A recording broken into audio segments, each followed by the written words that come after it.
or it was in the library, the public library, and I remember it was some title like "Why I'm Not a Muslim" or some, one of these titles that was propagandistic against Islam, but I had no idea. So I just took the book and I read it, and I remember it said that Muslims, M-O-S-L-E-M-S, and any of you knowing Arabic knows that's a very derogatory word. A Muslim is someone who oppresses someone else. That's a very quick sleight of the pen that was used in the past for a very real purpose.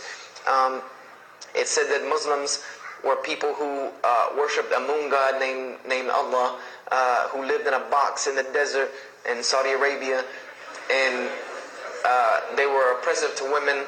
I remember there was a whole chapter about how they could have 4 wives and as many as they want, actually, because they could marry 2, divorce 1, get 3 more. This whole, and it said that I remember the one thing that really caught my attention was the whole chapter on jihad, where it said that Muslims were allowed to kill non-Muslims at any time, at any place, without discretion, and it was an honorable act, and not only would they go to heaven for it, but they would get 70 virgins on the way. So I closed the book on Islam, put it back on the shelf, and marked off Islam off my little list of religions, and said thanks but no thanks, and if I ever see a Muslim, I am out. And I said I'm pretty safe in Greenville, South Carolina. I had never seen a Muslim ever. So I said, I don't have to worry about running into no Muslims, thank God.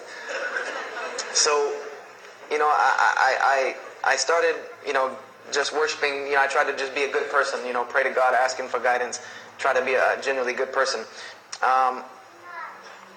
And I remember what changed is when I met a Muslim. I met a Muslim who I had met a couple of times at school. We had went to school together, and I knew him, but I never knew that he was Muslim. And there's a couple of reasons why I never known he was Muslim. Because he was African American, number one, and the book said that Muslims were Arabs. And number two, I didn't know, I thought Muslims ran around, marrying as many women as they want and killing non-Muslims. I didn't know that they could also be part-time drug dealers. So I never knew that this guy was Muslim. I didn't put 2 and 2 together. So we were at his house one day, and me and my other friend, the one that I got into a lot of trouble with, I'm trying to keep him out of trouble now.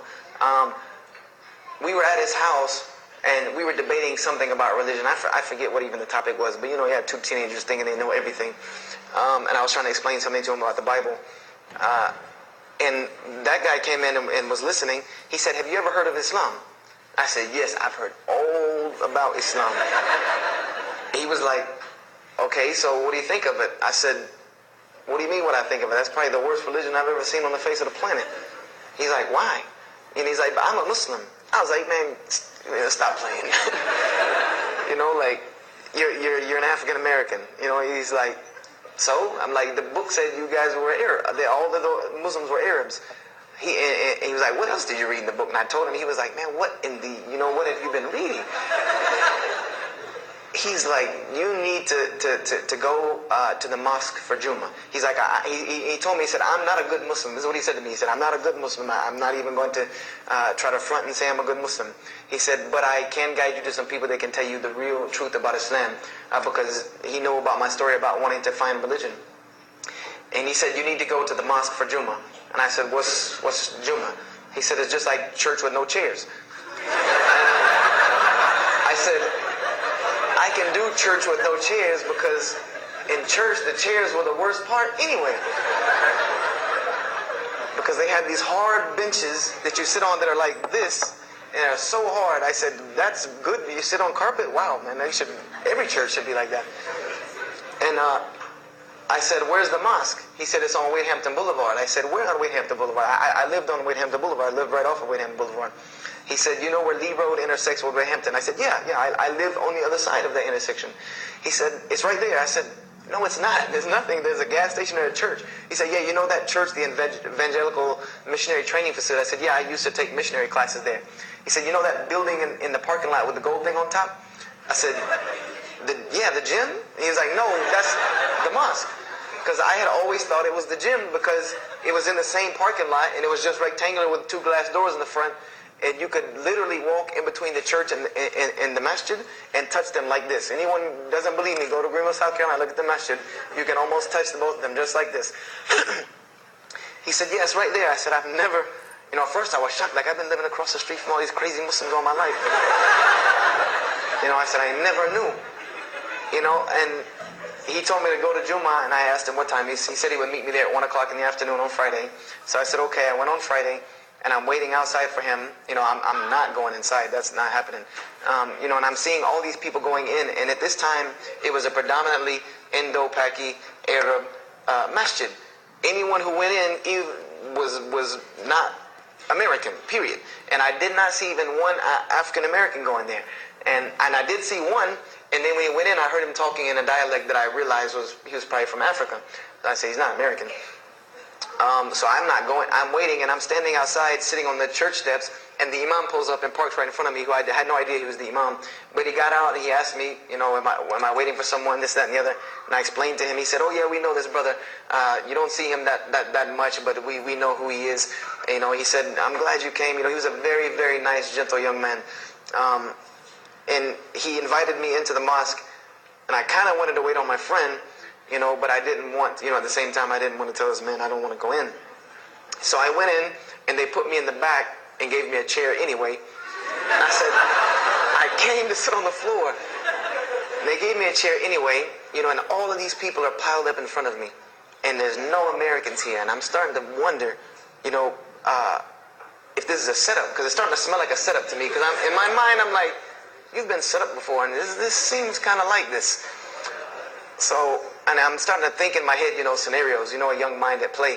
I said, this other guy, my friend, he probably was in the same situation like me, and he probably made a deal with them to get out, as long as he brought other Americans and tricked them into coming to the mosque so they could do their jihad after Jummah and get their 70 virgins.